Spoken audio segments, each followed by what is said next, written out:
Police department, if anybody's inside, let us know. A new Wild West. Trucks and trains, targeted and taken over. This had to be planned. When you see something that brazen, how do you react to it? Well, I think it's terrifying. It's greatly concerning. We investigate robberies and hijackings on highways and railways. Not only is the loss in terms of dollars and cents, but it's also gotten more violent. Watch Grand Theft Cargo, now on InvestigateTV.com. Setting off sparks, grinding locks to gain access to trains, and slashing brakes, risking derailments. It's organized crime at the highest. Would-be thieves jumping from car to car, looking for high-dollar items being carried across the country. Just not some teenage kids that said, hey, I want a free pair of shoes. Rail bandits ready for battle, armed with assault weapons. When you see something that brazen, how do you react to it? Well, I think it's terrifying. It's greatly concerning. These are not the train robbers you remember from old-timey westerns.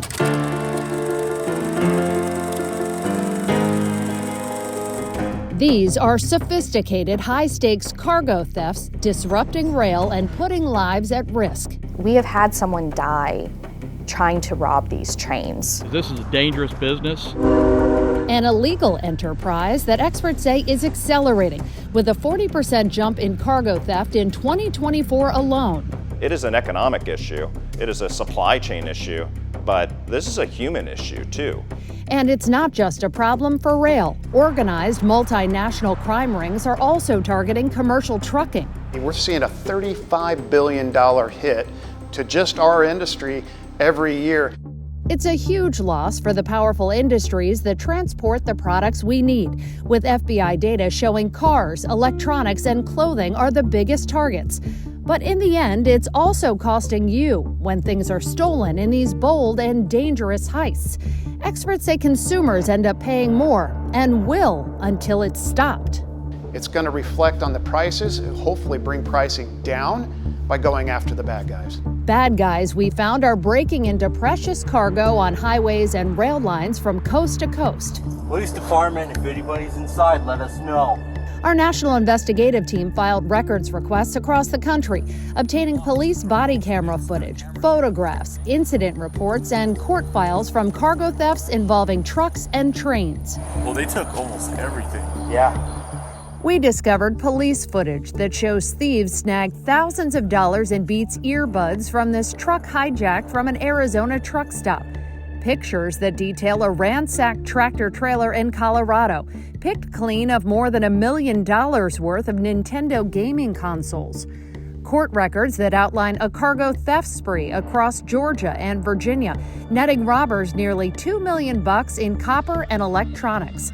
Evidence videos from a case outside Phoenix that capture brazen thieves taking selfies, dressed in tactical gear and carrying what looks like a grenade launcher.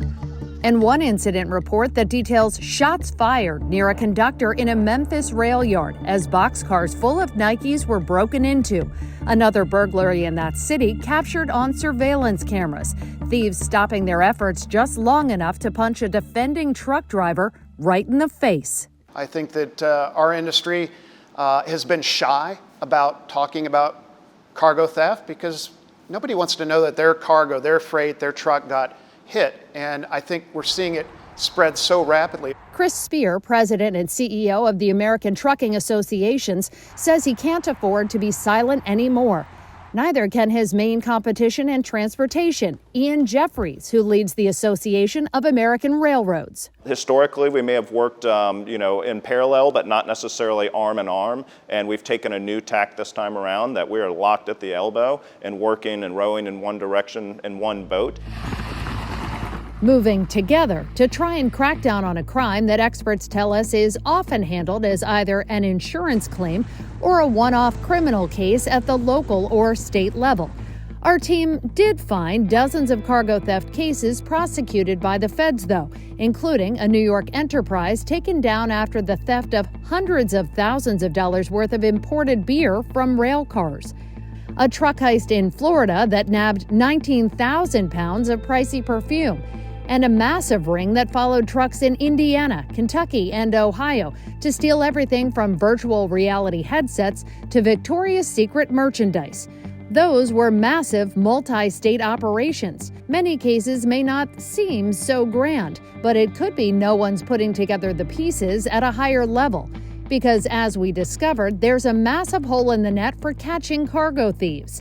The FBI does lead some regional task forces and tracks voluntarily submitted data, but there's no specific nationwide coordination on cases at the federal level. It's something that goes well beyond most companies' ability to combat, which is really why we need stronger leadership by the federal government in coordination with the state and local governments. Without federal intervention, does it end up being just like a game of whack-a-mole, essentially?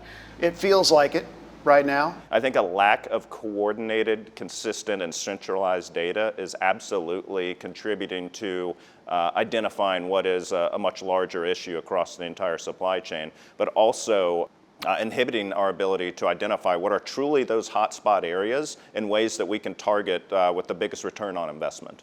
Both the rail and trucking industries are now going all in on a piece of legislation in Congress they believe can help, the Combating Organized Retail Crime Act, or CORCA. Right now, the criminal elements are very much aware of our weaknesses, and they're manipulating them to steal consumer products and fuel their operations. And so the federal government needs to respond.